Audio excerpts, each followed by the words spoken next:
Not far from the border now, and I'm hoping everything's going to go smoothly.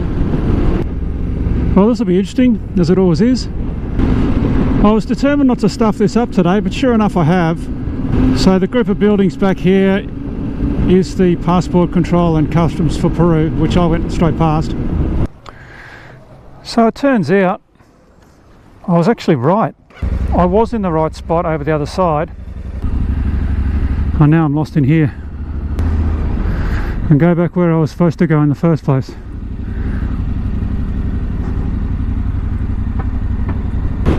I'm going back, which is what I've done like so many times. I'm starting to think I'm the problem.